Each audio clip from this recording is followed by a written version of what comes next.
Hola, mi nombre es Gabriel de Gabac Technologies. Según vimos en el video anterior, las 5 cosas que necesitas tener en cuenta antes de instalar un Windows Server, ahora vamos a ver un poco más el proceso del mismo. Las cosas que tenés que tener en cuenta cuando ya tenés el DVD en la mano y estás a punto de instalarlo. Y las cosas que te vas a encontrar. Vamos a empezar por el punto número 0. Tenemos 8 puntos acá. El más importante de todos, ¿cuál es? Backup.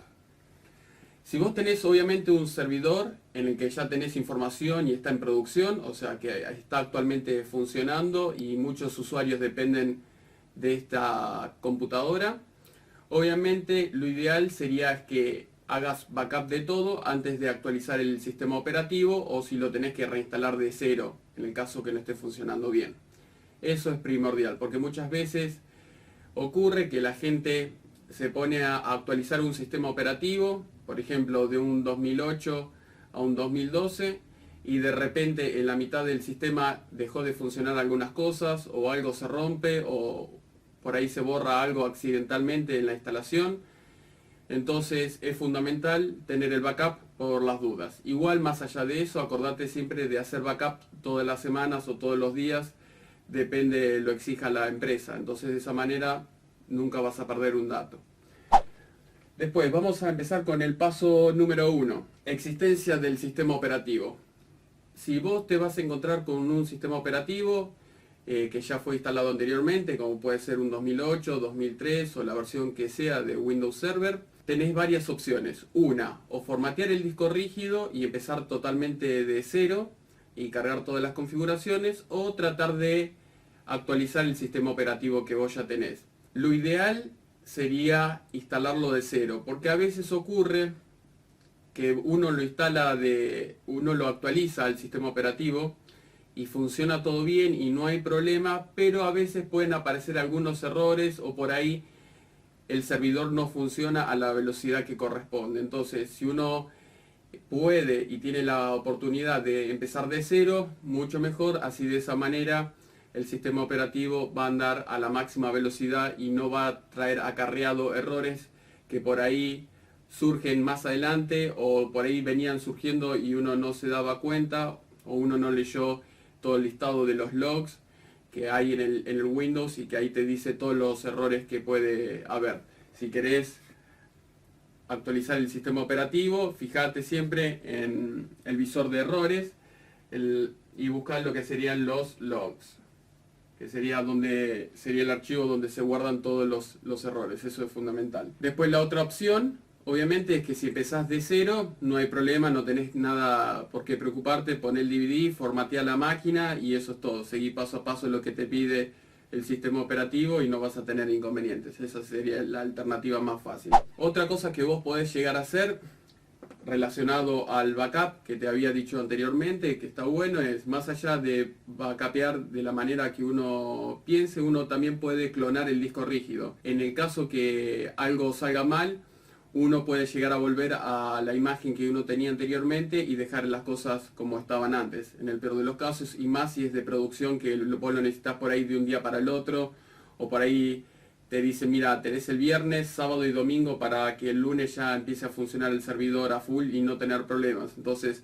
si llega a haber algún tipo de inconveniente o lo que sea, o el hardware no es compatible o no tenés los suficientes recursos, siempre está bueno tener una imagen completa del disco rígido. Vamos a la opción número 2, que sería partición. Acá tenés varias alternativas. Una de ellas es utilizar todo el disco rígido completo, por ejemplo, si tenés un disco de 500 GB, 1 tera o la capacidad que sea, que lo utilices todo completo, o lo podés ir fraccionando. Lo ideal para mí sería tener un disco rígido y utilizarlo completo. Si uno llegase a necesitar más particiones, es preferible agregar otro disco rígido más y en la segunda unidad guardar lo que uno quiera hacer, ya que por lo menos hoy en el 2013 los discos rígidos son muy baratos, así que siempre es conveniente agregar uno más y no dividir el que uno tiene, porque una vez que vos tenés la partición hecha y por ahí tenés un disco de 1 tera y lo partiste en 2 o en 3 o en 4, después volverlo a unir es mucho más complicado. Si bien hay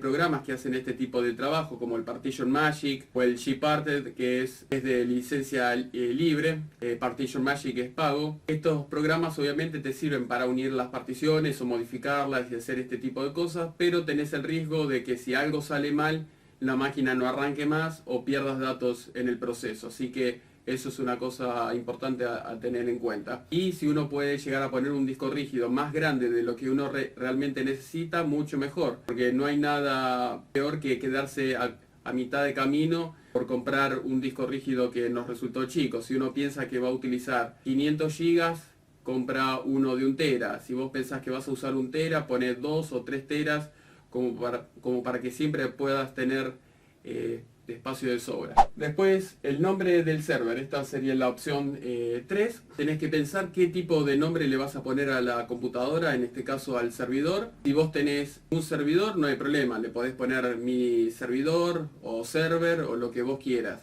Pero si vos llegás a tener, por ejemplo, 10 servidores, es bueno ponerle, por ejemplo, server 1, server 2, server 3, 4, 5, 6, 7, 8, 9, 10. Entonces de esa manera uno no se va a confundir con el otro y si es posible ponerle una etiqueta afuera en el servidor para no confundirlo con el resto. Entonces si uno tiene que hacer algún tipo de mantenimiento porque el servidor número 5 falló o hay que cambiarle el disco rígido o lo que sea, uno lo puede distinguir. Supongamos que uno tenga un rack grandote y ahí tenga todos los servidores. Después otro tipo de nombre que le podés poner a los servidores es, si vos tenés los servidores con funciones específicas, uno para cada función. Entonces vos podés tener un servidor para FTP, otro servidor, por ejemplo, para mails, otro servidor para web. Entonces también podrías ponerle un nombre al servidor según la tarea que realizas, si sabés que tenés un solo servidor, obviamente, ¿no?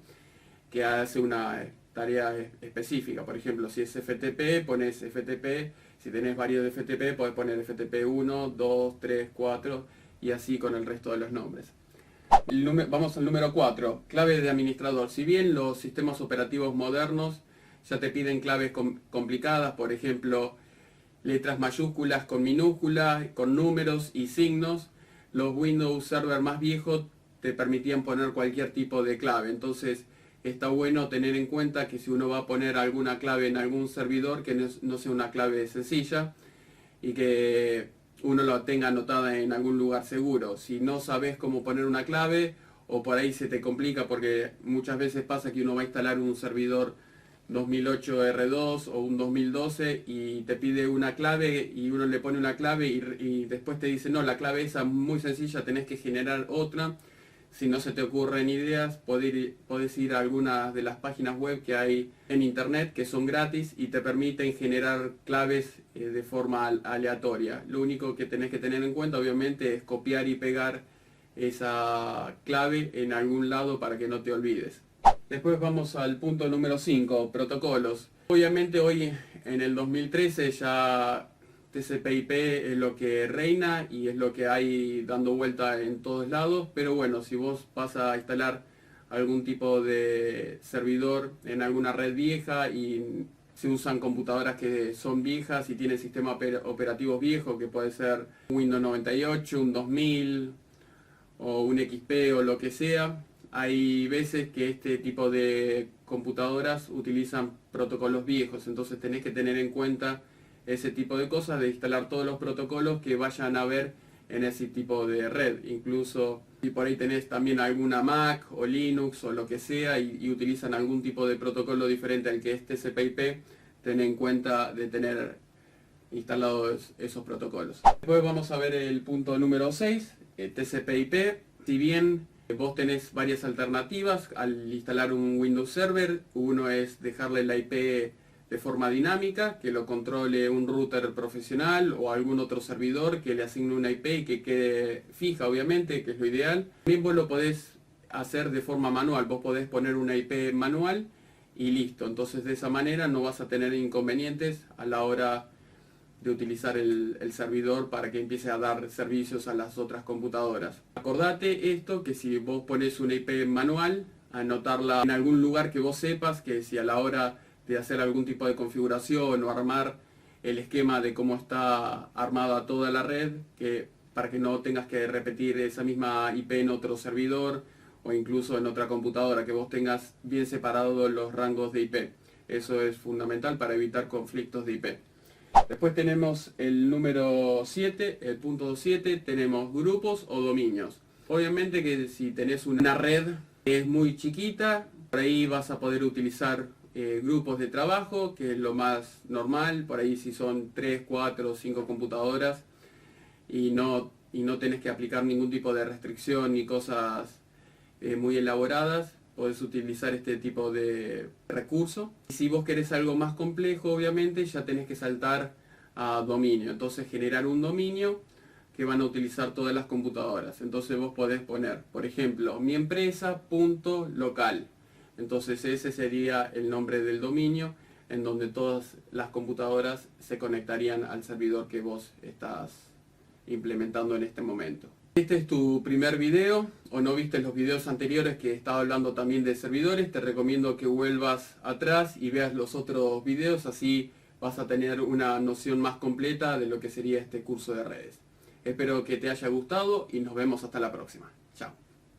¿No te suscribiste todavía? Apretá el botón rojo que dice suscribirse y vas a poder ver más videos como este todas las semanas. Y si querés ver otros videos que tengo sobre diferentes temas, hace clic en alguna de las listas de reproducciones. O también podés buscar por tema haciendo clic en la lupa de búsqueda y escribiendo el video que quieras encontrar en mi listado de videos. Gracias por mirar este video y nos vemos hasta la próxima.